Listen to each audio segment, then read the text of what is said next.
That's how I come alive. That's how I change my world. Let's just pause this. Hey guys, hey guys, hey guys. Welcome to my YouTube channel. Yeah, it's been a minute. It's been a while, man. It's been a while, and I've been saying that I'm gonna record. I'm gonna record something for my YouTube channel, but life has been happening. There's a lot going on, so obviously, like, I really had to be in a right state of mind to record this, right? And it's easier to write, but just recording and like sitting like in front of the camera, like that's just another thing, right? So yeah. So hey guys, my name is Divani of Divani Redefined. Please, okay, I'm still new to this, right? So please like, subscribe, and don't forget to comment down below. I don't even know how to edit videos, but anyway, it's been a while, and something that just came into my mind when I was driving from church was grief is ultimately learning to live without the person that you love, right? And I'm going to give an example with a child. When a child is born, the day that that child is born is not the day that that child walks. The day that that child is born is not the day that that child crawls. The day that that child is born is not the day that that child sits or is able to like touch things, or see, like whatever, it's solids and everything. And that really just, it was just a light bulb moment, because when we lose our loved ones, let's say for an example, you lose your loved one today, you bury them, you're expected to just move on, you're expected to just heal. Like, you need to heal, you need to get out of that groove and everything. And I'm saying this because that is what I was subjected to. Like, you're not healing, you're always crying, you're not this and all that. But ultimately, grief is just learning to live without, give without name, yeah, learning to live without the person that you love. Guys, English is not my mother tongue. So that was just me, right? So we know that in black families, like, the person passes on today, you literally have to start planning the funeral. You're literally on flight mode for that week. And when people start leaving your house, people start, like, bathu mo balangana, I'm gonna say that's ngachivenda, like, everyone starts leaving. That's when it hits you that shoot, that person is gone. And when I'm saying that grief is ultimately just learning to live without the person that you love, is learning to walk. Grief is learning to crawl. Grief is learning to sit. Grief is learning to do all these other things that, for me, a child is learning to do. And when a child is born, a child doesn't ultimately sit on that day. So when your person passes away, on that day, that is not the day where you start dealing with things.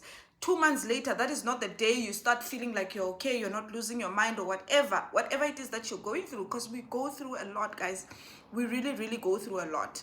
So grief is ultimately just learning. And when you learn, you grace yourself. You know, with a child, right? When a child is born, we know that at 3 months, this child must be doing this and right? But with grief, is not necessarily that. In as much as we are learning, we're not gonna put stages, right? And I know there are the stages of grief and all that. I don't know them. I know that there are 5 stages of grief. But sometimes you will be on the third one and go back to the first one because you just cannot deal.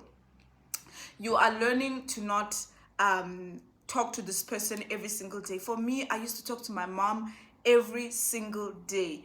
My mom and I had this thing where, if both of us didn't have airtime, my mom would send me a call back, and I'd send her a call back. That was just to say that I'm good. Ultimately, it's learning to not have this person with you. I was used to having my mom around. I was used to, like, planning, like, my mom and I were planning a future and everything.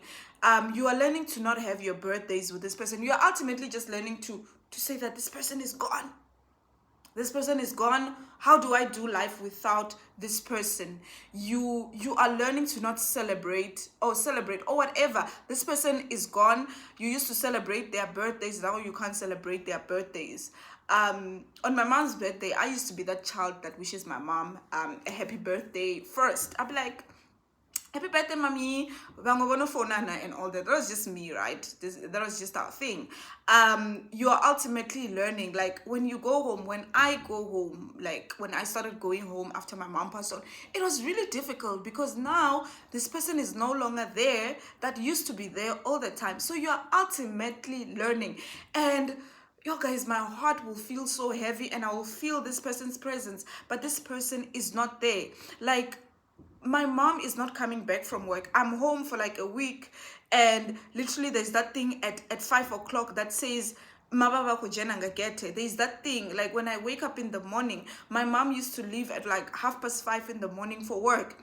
That thing, that person is not there. So ultimately, grief is learning to live without the person that you love. Whether you lost a sister, whether you lost a mother, whether you lost a father, whether you lost a husband, ultimately, whether you lost a child, right, you are learning to live without that child. When and I'm not going to speak much of like children because I've never lost a child, but ultimately you're learning to live without that person. If your child passed on at 1 year, as a parent, I'm sure you have so many plans for your child to say that this is the school that my child is going to go to and everything. You have all those future things planned. With my mother, I'm not gonna have someone when I get married. My children are not gonna have a grandmother and everything. When I achieve things, I cannot call my mother. So ultimately, that is you learning, right? So that's what I just wanted to share today, to say that grief is learning to live without your loved one. And the same way a child is born today and tomorrow they are not walking, you must not expect yourself to lose a loved one today, bury them next week, and then in 3 months you're okay, or in a year you're okay. You're ultimately learning. And when we learn, we fall. And it is okay that you fell. Falling doesn't mean that you didn't put in the work. And I remember with myself, I would literally like, because I didn't have that light bulb moment. Then I'm just looking at my heater to see if it's still on. I didn't have that thing, Yoguti. It's okay to cry. It's okay to fall back. It's okay to feel like you didn't even put in the work. And why I'm saying this, it's because there were people that have put the standards for me to say that this is how things are supposed to be. I really was hard on myself. So I would be like, okay, this day went on. I didn't cry. I didn't fall apart on anything. And then I would just count and count and count. And if a week goes by and I didn't fall apart, and all of a Sunday, all of a sudden, I like saying all of a sudden, I fall apart. I would beat myself up so much. That is so bad. I'm like, you're not doing anything. But ultimately, I was just learning to live without my mother. Even today, guys, I am learning to live without my mother. It's hard. Like, it's really hard. And I always say it is by the grace of God that we people, like, guys, when people die, they are gone. They are really gone. They do not come back. And it's not learning to live without them for 3 years, because this is a 3-year contract where they are gone and you're not going to see them anymore. No, it's forever. They are gone as long as you live. They are gone as long as you live. And when you meet them, maybe on the time when God decides that, you know what, Divan, you have ran your race. It's ultimately just learning to live without the person that you love. And when we learn, we grace ourselves. When we learn, we fall. When a child is learning how to walk, they fall. And I don't think, and I'm getting emotional because there are these standards that have been put by society on us to say that this is how you're supposed to grieve. I am very vocal about my grief. And, they just want to, like, societal standards want to shut you down, shut you up. You don't have to talk about this person and everything. And when I meet people that have lost a loved one, and we just talk about our loved ones like they're here. We don't talk about them as if they are late. So you're ultimately just learning, and when you learn, you grace yourself. When you are learning, you will fall. When a child is learning how to walk, they fall several times, and I don't think in a child's mind that child is like, I'm not gonna walk again. It's over. I'm not. No, no, no. They ultimately learn. So if